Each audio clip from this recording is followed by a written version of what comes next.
வணக்கம்.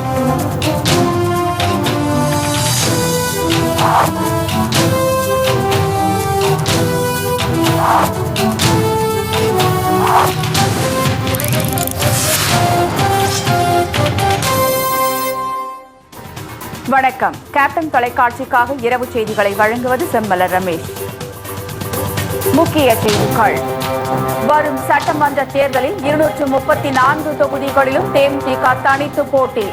மகளிர் அணி பொதுக்கூட்டத்தில் கேப்டன் விஜயகாந்த் அதிகாரப்பூர்வ அறிவிப்பு.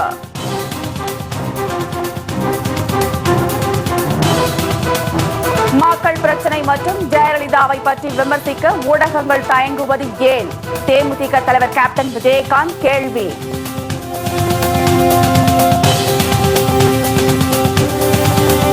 ஊழலில் ஊறி திளைத்த அதிமுக திமுகவை தமிழகத்தை விட்டு விரட்டியடிக்க வேண்டும். மகளிர் அணி பொதுக்கூட்டத்தில் திருமதி பிரேமலதா விஜயகாந்த் ஆவேசம்.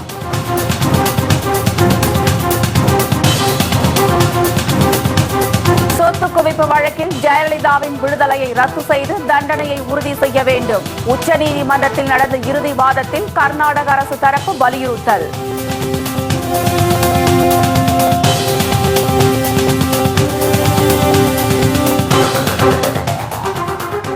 விரிவான செய்திகள். வரும் சட்டமன்ற தேர்தலில் 234 தொகுதிகளிலும் தேமுதிக தனித்து போட்டியிடும் என்று மகளிர் அணி பொதுக்கூட்டத்தில் நிறுவன தலைவர் கேப்டன் விஜயகாந்த் அதிகாரப்பூர்வமாக அறிவித்துள்ளார். உலக மகளிர் தினத்தை முன்னிட்டு தேமுதிக தலைவர் கேப்டன் விஜயகாந்த் தலைமையிலும் திருமதி பிரேமலதா விஜயகாந்த் முன்னிலையிலும் சென்னை ராயப்பேட்டை YMCA மைதானத்தில் மகளிர் அணி பொதுக்கூட்டம் பிரம்மாண்டமான முறையில் வெகு உற்சாகத்துடன் நடைபெற்றது. இதில் கேப்டன் தனது முடிவை அறிவித்துள்ளார். ஒரு 7 பேர் இல்லை 9 பேர் கொண்ட குழுவில் 10 பேரோ 11 பேரோ யாருமா அழைக்கலாம் அமைக்கலாம்.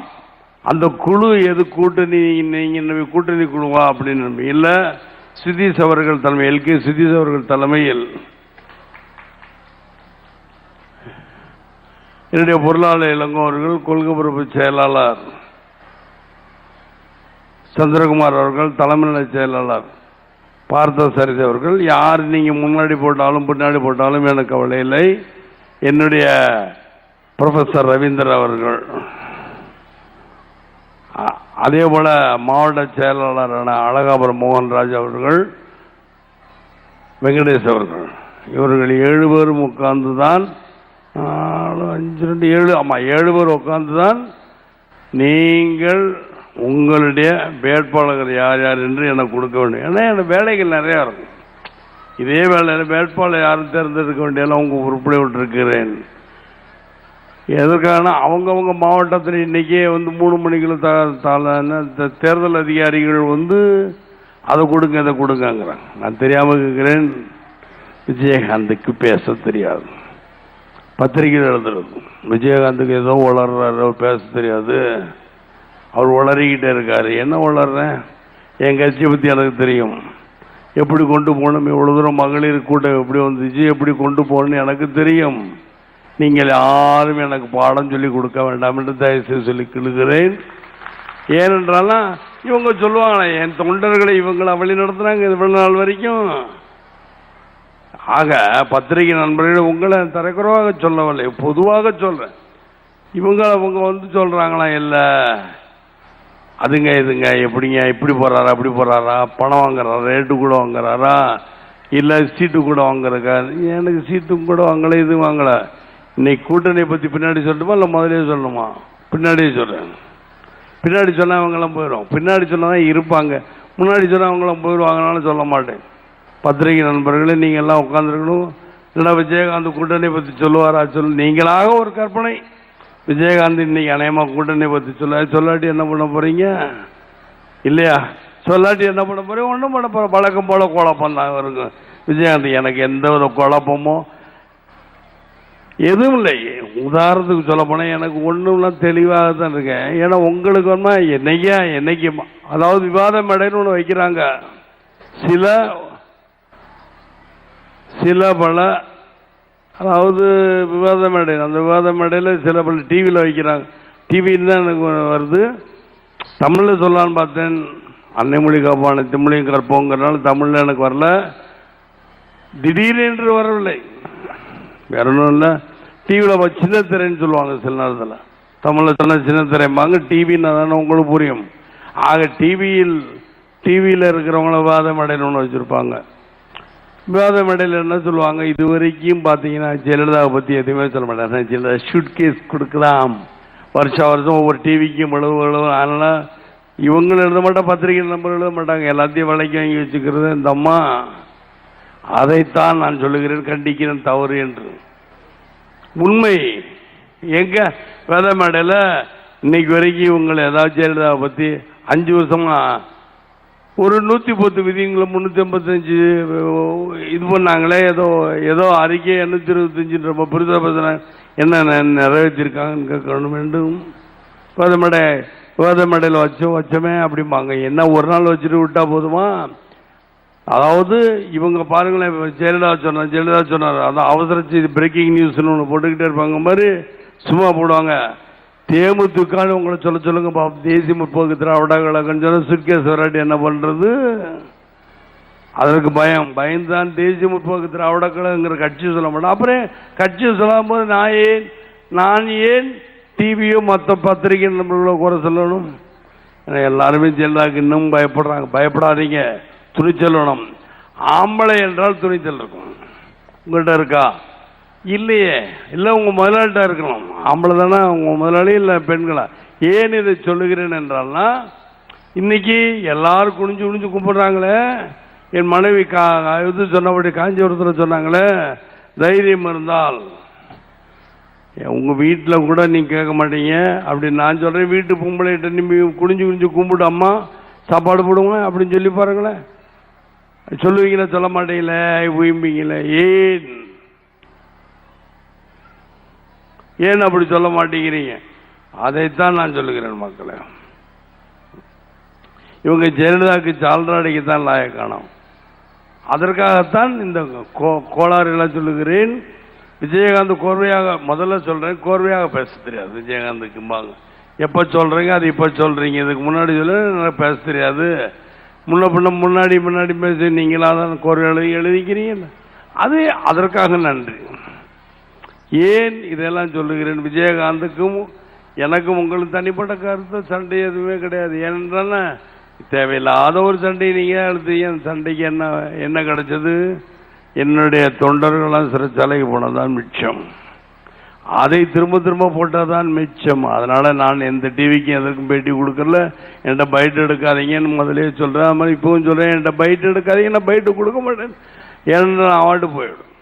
சரி, அதுக்கு அடுத்தால் போல விஜயகாந்த் எங்கு போகிறார்? விஜயகாந்த் திமுகவுக்கு போகிறாரா? விஜயகாந்த் பாஜக போகிறார்? இதெல்லாம் உங்களுக்கு இதுக்கு நான் எங்கேயோ போகிறேன். என்னுடைய கட்சி தொண்டர்களை நான் மிக அழகாக வழி நடத்தி போகிறேன். எனது கட்சிக்காரர்கள் மிக அழகாக இருக்கிறார்களே, அவங்களே தான் எங்கே போகிறேன்னு கேட்கணும். நீங்கள் தான் கேட்கணும், நீங்கள் தான் அவங்களே போய் கேட்கணும்.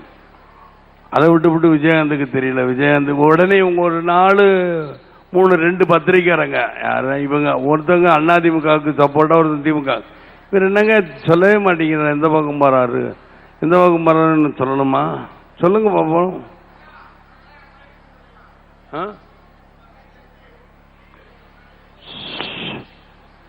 அதெல்லாம் நான் பேசிக்கிட்டே பேசும்போது யாரும் குறுக்க பேசக்கூடாது.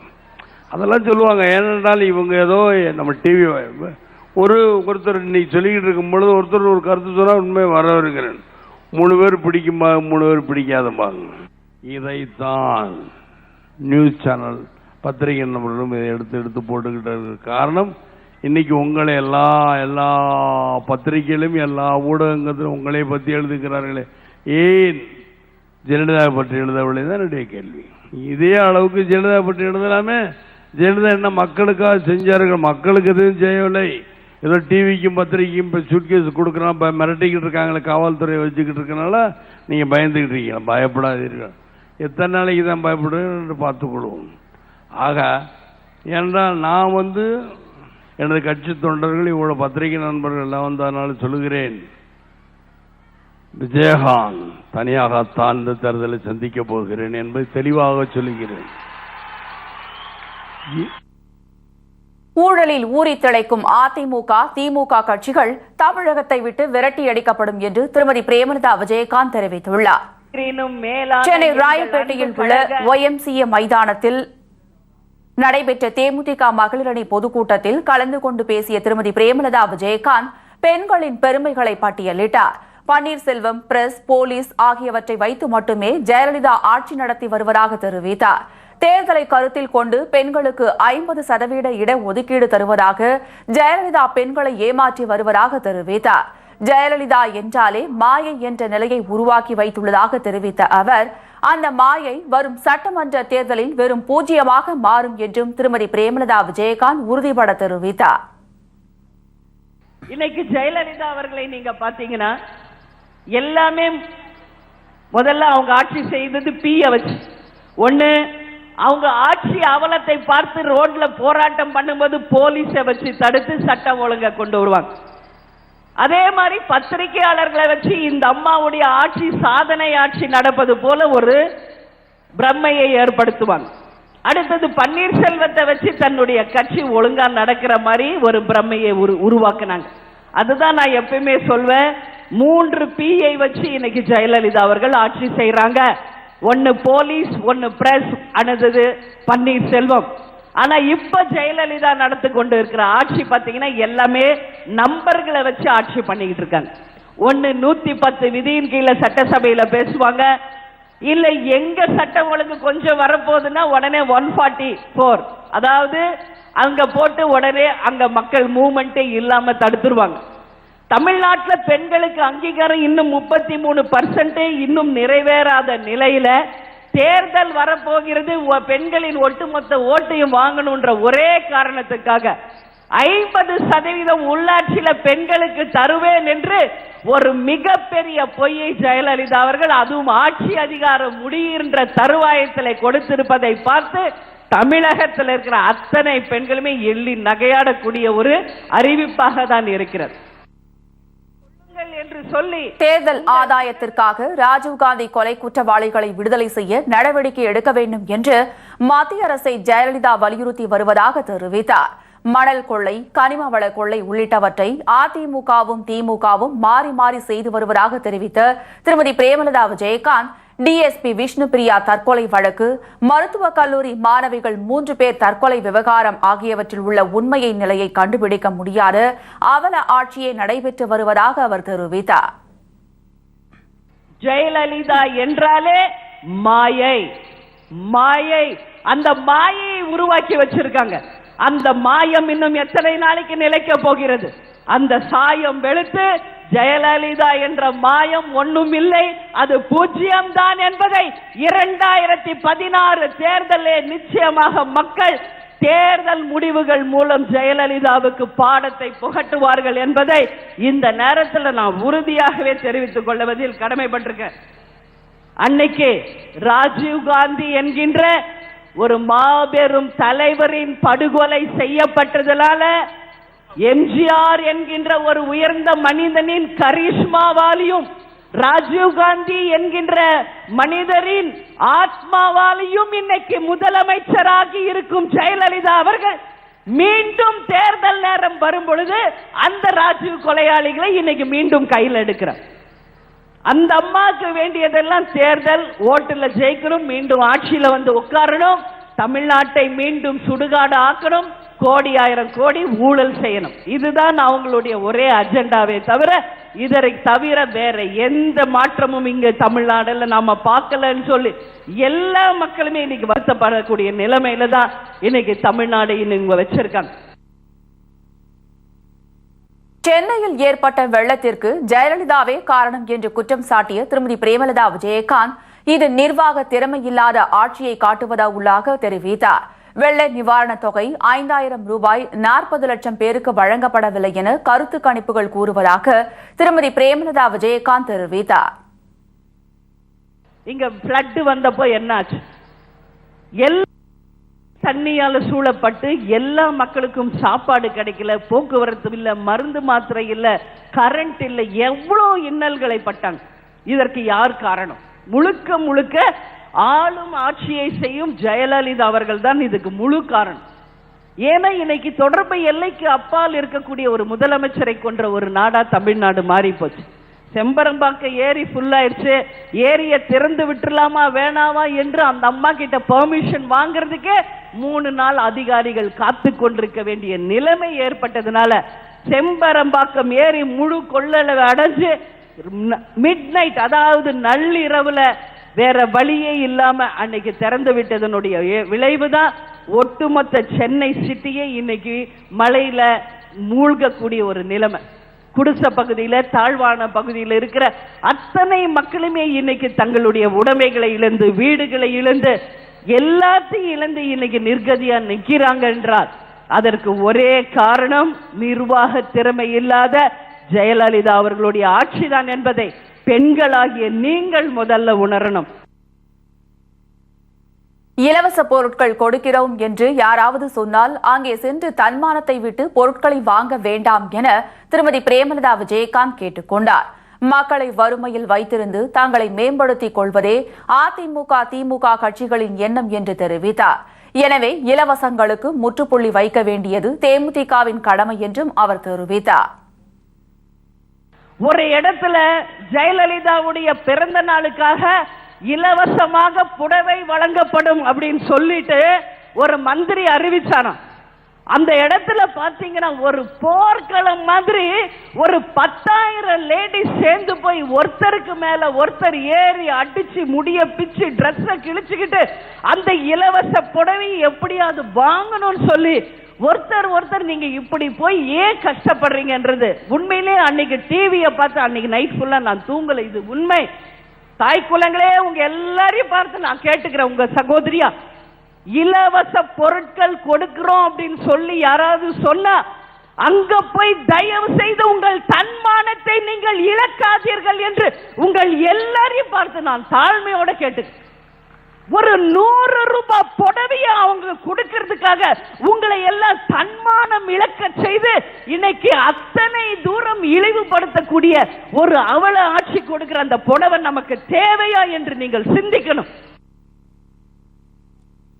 ஜெயலலிதா தங்களின் ஆட்சி சாதனை ஆட்சி என்று கூறி வருவதாக தெரிவித்த திருமதி பிரேமலதா விஜயகாந்த், ஆனால் அது வேதனை ஆட்சி என்று விமர்சித்தார். தமிழகம் 5 லட்சம் கோடி ரூபாய் கடனில் சிக்கி தவிப்பதாக தெரிவித்த அவர், அதிமுக, திமுக கட்சிகள் ஊழல் செய்த பணத்தை விளம்பரத்திற்கு செலவு செய்து வருவதாக புகார் தெரிவித்தார். மேலும் தமிழகத்தில் 94 லட்சம் இளைஞர்களுக்கு வேலை இல்லாத நிலை உள்ளதாக தெரிவித்த அவர், தேமுதிக ஆட்சிக்கு வந்தால் இந்த நிலை மாறும் என்றும் தெரிவித்தார். ஜெயலலிதா அவர்கள் சாதனை ஆட்சின்னு சொல்றாங்க, அதனால எல்லா இடமும் மீட்டிங் போட சொல்றாங்க. இது சாதனை ஆட்சி இல்ல, வேதனை ஆட்சி. இன்னைக்கு தமிழ்நாடை அவங்க விட்டுட்டு போகும்போது 5 லட்சம் கோடி தமிழ்நாடு இன்னைக்கு கடனாளிகளா நம்ம எல்லாரையும் வச்சுட்டு போயிருக்காங்க. நீங்க எல்லாரும் புரிஞ்சுக்கணும், இன்னைக்கு தமிழ்நாடு 5 லட்சம் கோடி கடன்ல இன்னைக்கு சிக்கி இருக்கிறது என்றதை நீங்கள் எல்லோரும் உணரணும். இதுதான் ஜெயலலிதாவின் சாதனையை தவிர வேற எந்த சாதனையும் இங்க நடக்கல. மணல் கொள்ளை ஒரு பக்கம், கனிம வள கொள்ளை, இன்னைக்கு கிரானைட் ஊழல் என்ற அத்தனை துறையும் ஊழல் ஊழல் ஊழல். இந்த ஊழல்களுக்கெல்லாம் நாம முற்றுப்புள்ளி வைக்க நேரம் தமிழ்நாட்டில் வந்துருச்சுன்னு சொல்லி இந்த நேரத்தில் உங்க எல்லாரையுமே பார்த்து நான் கேட்டுக்கிறேன். ஊழலில் ஊறி திளைக்கும் அதிமுக, திமுகவை தமிழகத்தை விட்டு விரட்டக்கூடிய நேரம் வந்துவிட்டதாக தெரிவித்த அவர், கருத்து கணிப்பு என்ற பெயரில் சில தொலைக்காட்சிகள் ஜெயலலிதாவிற்கு ஆதரவாக கருத்து திணிப்பு நடத்துவதாக திருமதி பிரேமலதா விஜயகாந்த் தெரிவித்தார். 5 ஆண்டு காலத்தில் ஜெயலலிதா பத்திரிகையாளர்களை சந்தித்தாரா என கேள்வி எழுப்பிய அவர், தமிழகத்தில் அனைத்து தரப்பு மக்கள் போராட்டத்தையும் உதாசீனப்படுத்திய ஜெயலலிதாவிற்கு சட்டமன்ற தேர்தலில் பாடம் புகட்டப்படும் என்றும் தெரிவித்தார். திமுக என்றாலே தில்லு முள்ளு கட்சி என்று நான் பல தடவை சொல்லியிருக்கேன். அதே போல அதிமுக என்றாலே அனைத்திலும் தில்லு முள்ளு கட்சி என்பதை இந்த 5 ஆண்டு மிக தெளிவா நிரூபிச்சிருக்காங்க. அதே போல அதிமுக, திமுகவுக்கு மாற்றாக உருவாக்கப்பட்டது நம்ம தேமுதிக.